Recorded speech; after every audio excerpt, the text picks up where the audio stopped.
नमस्कार, आप देख रहे हैं न्यूज वन इंडिया। मैं हूं आपके साथ दीपिका ओझा। सुल्तानपुर एनकाउंटर पर शुरू हुआ सियासी बवाल अब बढ़ता ही जा रहा है। पहले अखिलेश यादव ने एनकाउंटर पर सवाल उठाए तो अब राहुल गांधी ने इसे संविधान के खिलाफ बताया है। लेकिन बाबा की लाइन तो शुरू से ही क्लियर है, जो अपराध करेगा वो अंजाम भुगतेगा। और एक बार फिर सीएम योगी आदित्यनाथ ने साफ शब्दों में अखिलेश यादव और राहुल गांधी को जवाब दे दिया है। ये रिपोर्ट देखिए।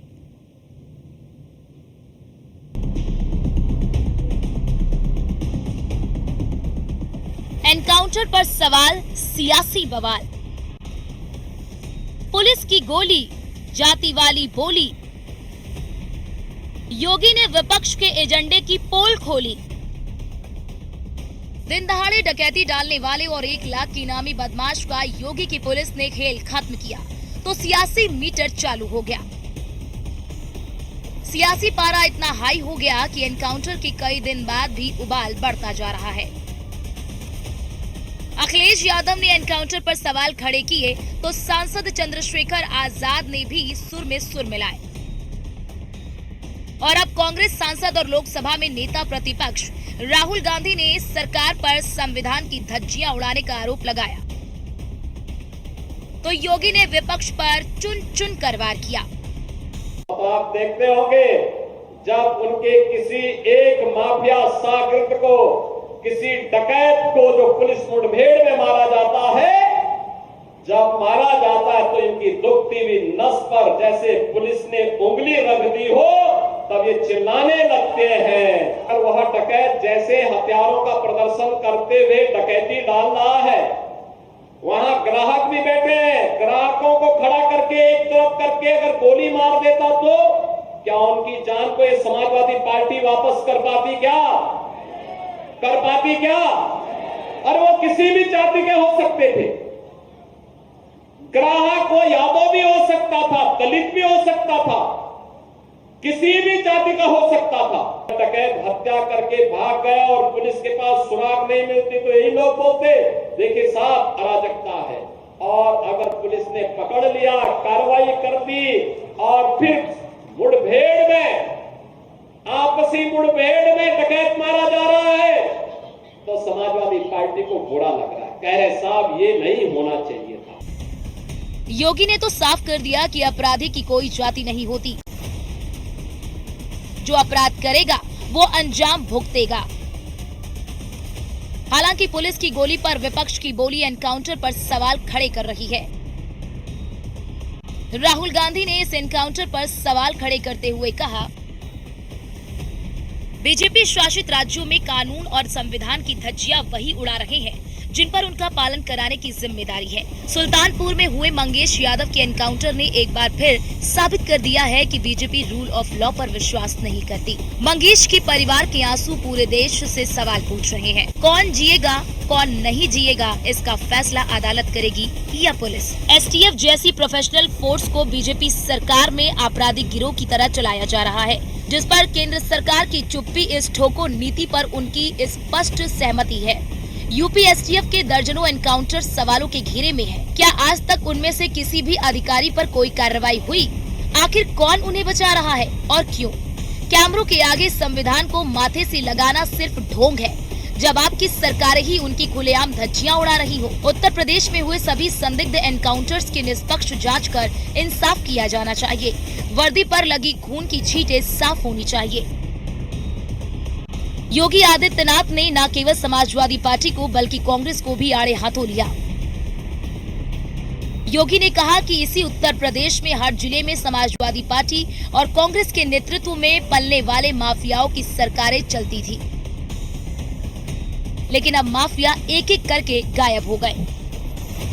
यही उत्तर प्रदेश है जहां पर हर जिले में समाजवादी पार्टी और कांग्रेस के नेतृत्व में पलने वाले माफियाओं की समानांतर सरकारें चलती थी। ये अंबेडकर नगर में भी चलती थी। याद करिए, हिंदू जागरण मंच के अध्यक्ष, टाटा जनपद के ही निवासी, हमारे एक एक प्रमुख कार्यकर्ता की हत्या यहां होती है और कोई सुनवाई नहीं होती, कोई सुनवाई नहीं हो रही थी। तब भी मुझे आंदोलन करने के लिए अंबेडकर नगर जनपद में आना पड़ा था। तब भी हम लोगों ने आंदोलन किया था माफिया के खिलाफ और समाजवादी पार्टी की सरकार की अराजकता के खिलाफ। लेकिन 17 के बाद एक एक करके माफिया कहां चले गए ये भी आप सब जान रहे हैं।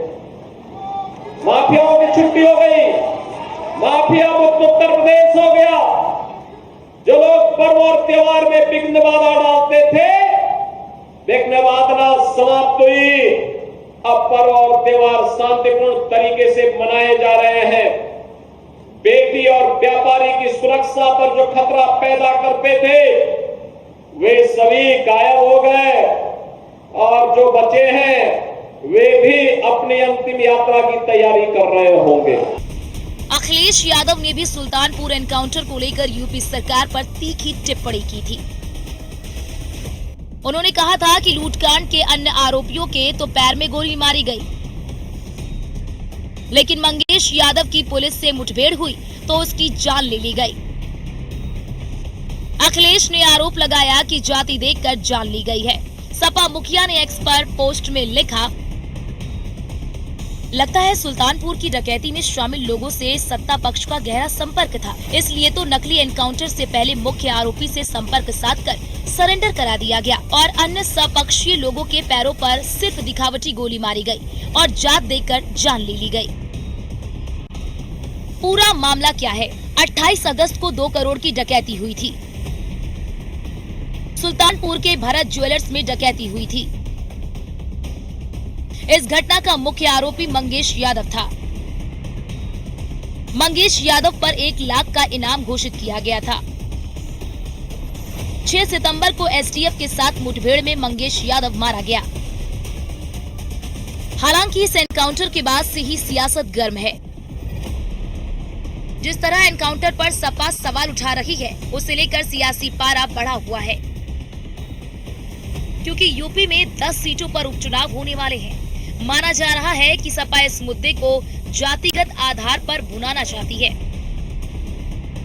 जबकि योगी आदित्यनाथ ने विपक्ष को आईना दिखाते हुए साफ कर दिया है कि जो भी हथियार उठाएगा वो मारा जाएगा। Bureau report, news 1 India.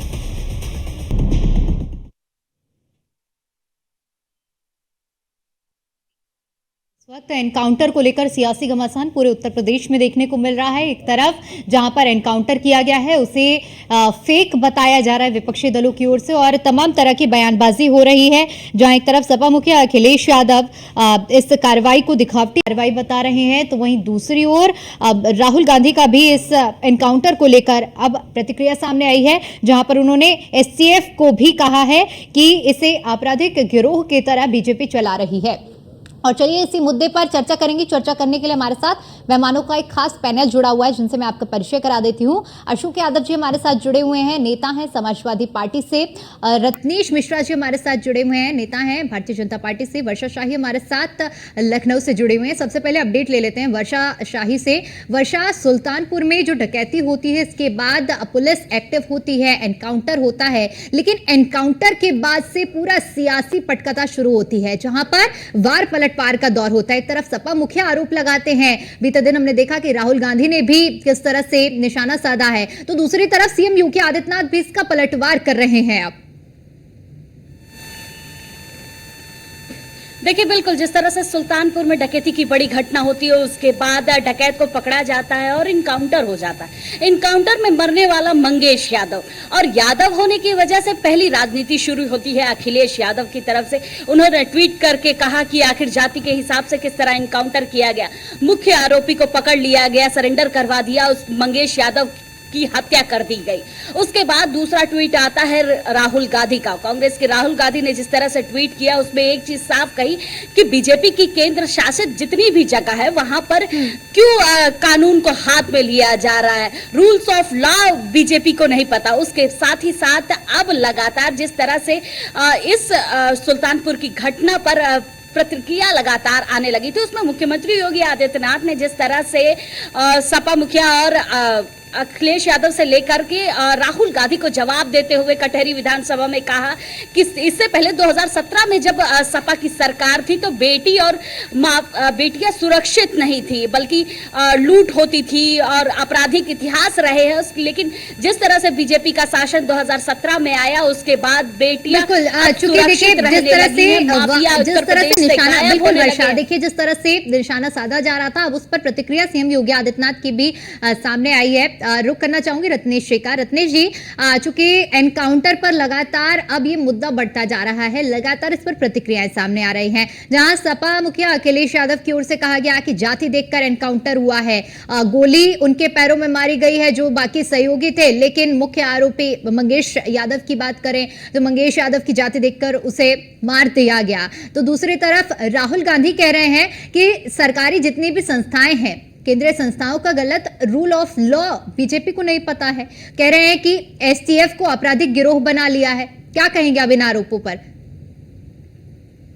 जी, आपको और सभी साथी पैनलिस्ट को मेरा नमस्कार। देखिए दीपिका जी, आज जब माननीय मुख्यमंत्री जी अंबेडकर नगर में दौरे पर थे तो माननीय मुख्यमंत्री जी ने विपक्ष को तो आईना दिखाया ही दिखाया, उसके साथ माननीय मुख्यमंत्री जी ने लगभग 12 अरब 13 करोड़ की 6,778 परियोजनाओं का शिलान्यास भी किया है, जो अंबेडकर नगर जनपद के विकास की बात करते हैं, और छात्रों को टैबलेट और मोबाइल फोन का भी वितरण किया। और देखिए, जो इनकाउंटर की बात की जाती है दीपिका जी, तो इनकाउंटर अगर अपराधी कोई भी होगा तो इसका इनकाउंटर किया जाएगा। आप अपराध नहीं करेंगे, रत्नेश मिश्रा ने कोई अपराध नहीं किया, दीपिका जी आपने कोई अपराध नहीं किया, अशोक जी ने कोई अपराध नहीं किया, वर्षा जी ने कोई अपराध नहीं किया, तो हम लोगों का तो इनकाउंटर नहीं हो रहा ना, हम लोग शांति से रह रहे प्रदेश में। दूसरी बात दीपिका जी, अभी मऊ के समाजवादी पार्टी के नेता वीरेंद्र बहादुर पाल के ऊपर उनकी सहयोगी ने बलात्कार का मुकदमा दर्ज कराया है। वो जब से मुकदमा दर्ज हुआ वो फरार चल रहे हैं। आखिर हर बलात्कारी समाजवादी पार्टी का ही क्यों होता है?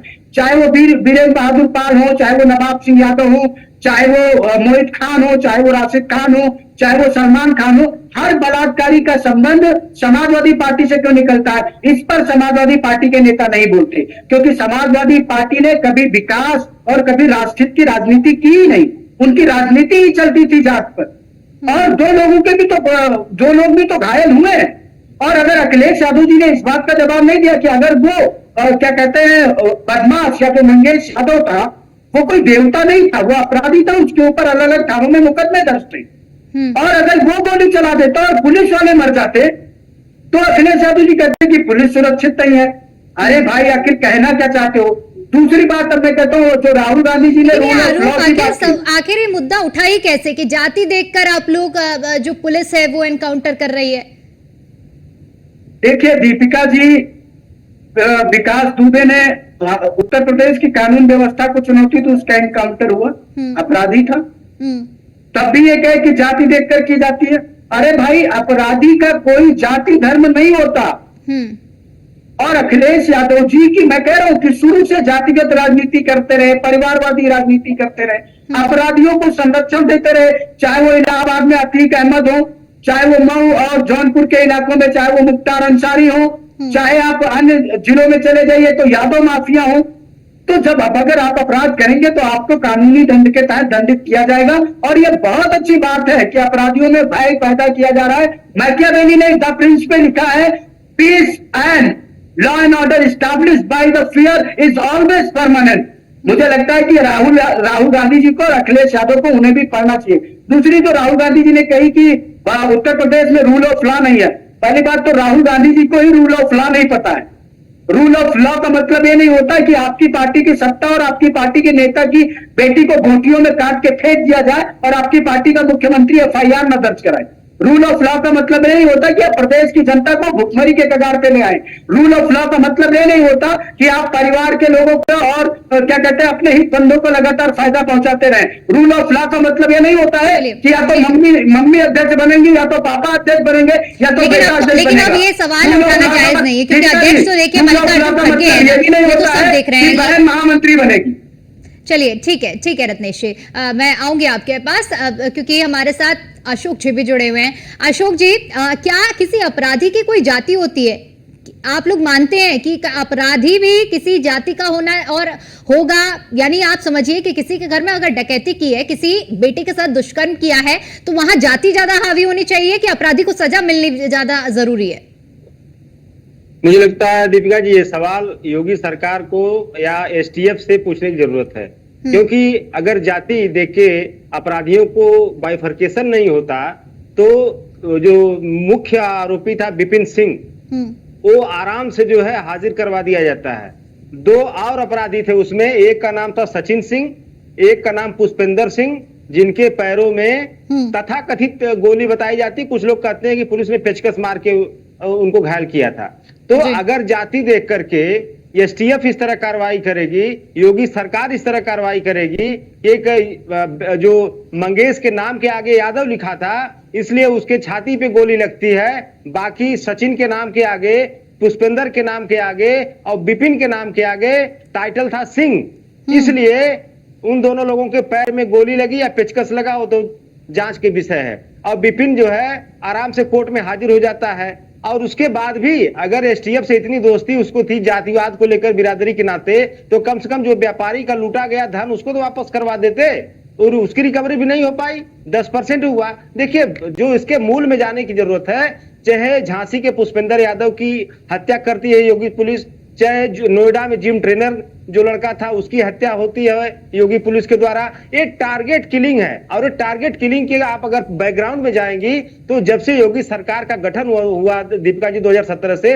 लगातार पीडीए के हितों का शोषण करती आई है, और इसी नीति का विरोध समाजवादी पार्टी करती है। इसी वजह से योगी सरकार के निशाने पर रहती है समाजवादी पार्टी कार्यकर्ता, और मुख्य रूप से यादव लोग। क्योंकि कहीं कोई यादव मिल जाता उसको ठोक दो, उसके ठोकने का सिर्फ एक वजह है ताकि इनके मन में भय पैदा किया जा सके कि ये योगी सरकार का विरोध करना छोड़ दें, ये पीडीए के आरक्षण के लूटने वाली सरकार का विरोध करना यादव लोग छोड़ दें। लेकिन उनको यह चीज का ज्ञान होना चाहिए कि यादव ऐसी कौम है जो द्वापर युग में, ठीक है अशोक जी, बहुत छोटा सा सवाल, बहुत छोटा सा सवाल। द्वापर युग में कंस ने भी इसी तरह का कुकृत्य करने का प्रयास किया, लेकिन उस कंस की सत्ता का भी अंत हुआ, और उसी तरह इस कंस बात पूरी हो जाने दीजिए, फिर आती हूँ रत्नेश जी आपके पास। अशोक जी की बात पूरी हो जाने दीजिए। जी अशोक जी। जी, तो मैं यही कह रहा था कि यादव समाज को जिस तरह से योगी सरकार निशाने पे ले रही है, उसको इनकाउंटर कर रही है, उसको इस बात को संज्ञान में रखना चाहिए। अब द्वापर युग में उस कंस का उदाहरण उसको याद रखना चाहिए कि कंस से अच्छा, आपने कहा अशोक जी पीडीए का जिक्र किया कि पीडीए के साथ अत्याचार हो रहा है, लेकिन मेरा सवाल आपसे ये रहेगा कि कोई भी राजनीतिक दल होगा, ऐसा नहीं होता ना कि किसी भी राजनीतिक दल को किसी वर्ग का वोट बैंक नहीं चाहिए, पीडीए का भी तो वोट बीजेपी को भी तो चाहिए ना। ऐसा तो नहीं है कि यादवों का वोट बीजेपी को नहीं चाहिए। दीपिका जी, अगर पीडीए का वोट चाहिए होता तो 69,000 वाला कांड होता क्या? अगर पीडीए का वोट उसको चाहिए होता तो 69,000 वाला कांड हुआ होता। देखिए, चोर जब कई बार चोरी करता है ना दीपिका जी, कई बार चोरी करता है तो एक आध बार पकड़ जाता है।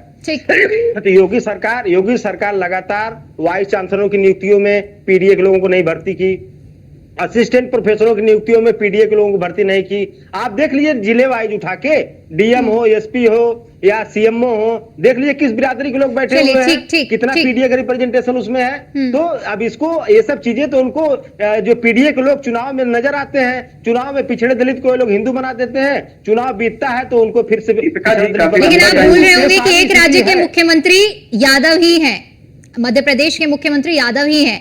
अगर ऐसा होगा तो पीडीए को साथ तो रहे हैं ना, ये भी तो समझिए। खैर, मैं अभी लौटूंगी इसी सवाल पर, इसी मुद्दे पर लौटूंगी। रत्नेश जी काफी देर से कुछ प्रतिक्रिया देना चाह रहे हैं। रत्नेश जी, मेरा सवाल भी आपसे ही रहेगा, क्यों भाई पीडीए से आप लोग भेदभाव कर रहे हैं? क्या पीडीए का वोट बैंक नहीं चाहिए आपको? देखिए, समाजवादी पार्टी के प्रवक्ता ने सामाजिक न्याय की और पीडीए की बात की, तो इनके पीडीए पे मैं कुछ कह रहा हूं, बहुत ध्यान से सुनिएगा। राष्ट्रीय अध्यक्ष सांसद, राष्ट्रीय अध्यक्ष की पत्नी सांसद, राष्ट्रीय अध्यक्ष के चाचा विधायक, राष्ट्रीय अध्यक्ष के चाचा सांसद, राष्ट्रीय अध्यक्ष के चाचा का लड़का सांसद, राष्ट्रीय अध्यक्ष के दादा का नाती सांसद, ये तो है इनका पीडीए का पिछड़ा वर्ग। अब आ जाते हैं दलित पे। इनको जब राज्यसभा की टिकट देनी होती है तो इनको कोई दलित नहीं मिलता, इनको कोई SC ST नहीं मिलता है, इनको मिलती है जया अमिताभ बच्चन, जो अच्छा खासा पार्टी को पैसा देती है। ये है इनका पीडीए। दूसरी बात, जब ये अल्पसंख्यक की बात करते हैं तो इनको मुस्लिम वोट तो करता है, लेकिन आज तक इतिहास में समाजवादी पार्टी ने कभी किसी मुस्लिम को सीएम या डिप्टी सीएम नहीं बनाया। क्यों नहीं बनाया? आपको वोट करते थे। दूसरी बात इन्होंने कही कि पिछड़ों की बात नहीं करते। मोहन यादव, बाबूलाल मरांडी, उसके बाद में क्या कहते हैं शिवराज सिंह चौहान, उसके बाद आप चले जाइए हमारे साहू जी छत्तीसगढ़ के मुख्यमंत्री, हमारे उड़ीसा के मुख्यमंत्री, हमारे यूपी के डिप्टी सीएम, हमारे यूपी के तमाम सारे मंत्री, हमारे केंद्र में भूपेंद्र यादव जी केंद्रीय मंत्री, हमारे केंद्र में चले जाइए लगभग 25 से 26 मंत्री हैं दलित और पिछड़े वर्गों के।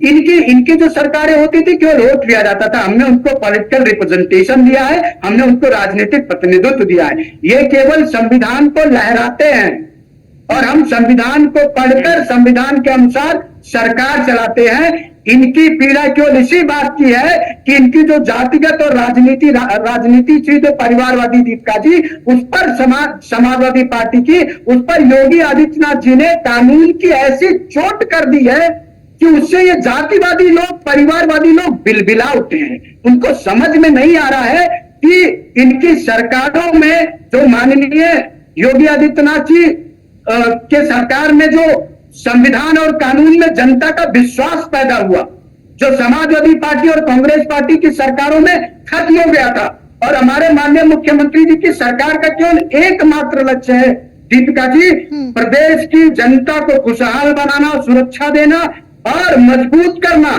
क्या जनता का विश्वास कानून और संविधान में जो इनकी सरकारों में कब का मिट चुका था। इनको डर यही है कि इनकी राजनीति एक्सपोज हो रही है। वर्षा, चूंकि देखिए पीडीए का मुद्दा उठ रहा है और आप भी ग्राउंड में मौजूद रहती हैं, इससे पहले आपने चुनाव को भी कवर किया है, मैं समझना चाहूंगी आपसे जो आरोप अभी अशोक यादव जी ने लगाया है कि पीडीए के साथ भेदभाव हो रहा है सरकार की ओर से, क्या ऐसा है कि असल मायने में धरातल पर कुछ ये तस्वीर देखने को मिलती है?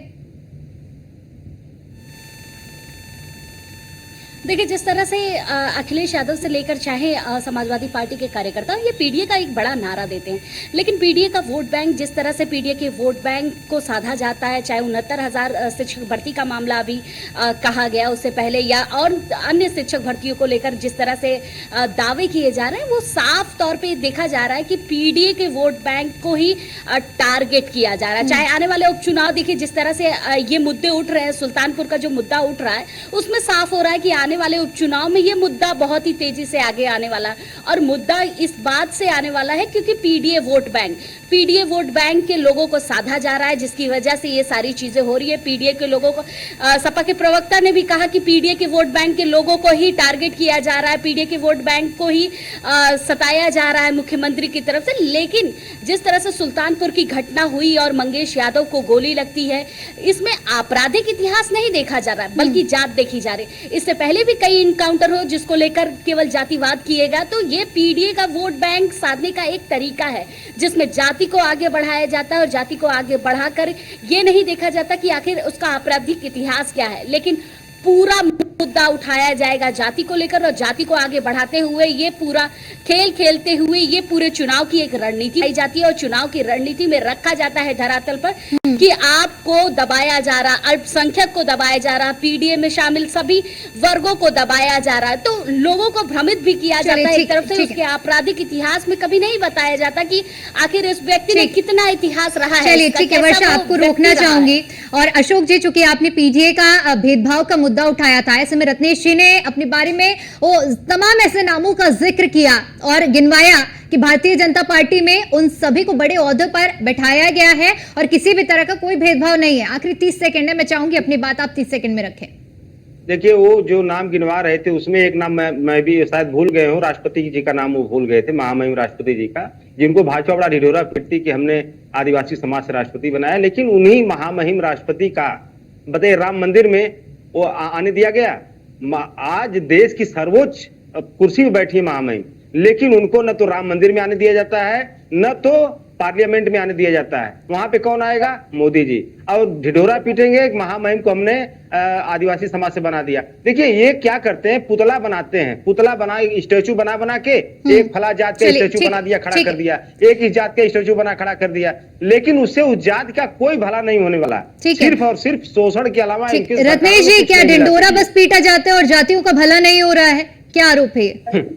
जी बिल्कुल कह रहे हैं, संक्षेप में बात रखिएगा जी। देखिए बिल्कुल सही कह रहा है सपा के नेता, बार बार अखिलेश यादव और उनके पिताजी मुख्यमंत्री बने, यादवों का भला कहाँ हुआ? बेचारे अभी भी पिछड़े और शोषित है, उनको पॉलिटिकल रिप्रेजेंटेशन नहीं दिया गया इनकी सरकारों में। तो इनकी सरकार में तो यही होता था, लेकिन हमारी सरकार में रिप्रेजेंटेशन देने के साथ साथ उनका भला भी किया जाता है। इन्होंने महामहिम राष्ट्रपति महोदया का नाम लिया, राष्ट्रपति महोदया उस कार्यक्रम के संपन्न होने के बाद गई राम मंदिर में, उन्होंने प्रभु सिया राम के दर्शन किए और आशीर्वाद लिया प्रभु श्री राम का, और बाकायदा ट्विटर और अपने सोशल मीडिया पर शेयर किया। अखिलेश यादव क्यों नहीं गए? डिंपल यादव अभी तक क्यों नहीं गई? आपके राहुल गांधी और प्रियंका गांधी अभी तक क्यों नहीं गए? ये लोग वो हैं जो राम के भक्तों पर गोली चलवाते और यहाँ बैठकर काली नेमी के रूप में राम का नाम लेते हैं। ठीक है, माफी के साथ आपको रोकना चाहूंगी, चूंकि समय का अभाव है इसलिए चर्चा को यहीं समाप्त करना पड़ेगा। आप सभी मेहमानों का बहुत बहुत शुक्रिया हमारे साथ जुड़ने के लिए और अपना कीमती समय हमें देने के लिए।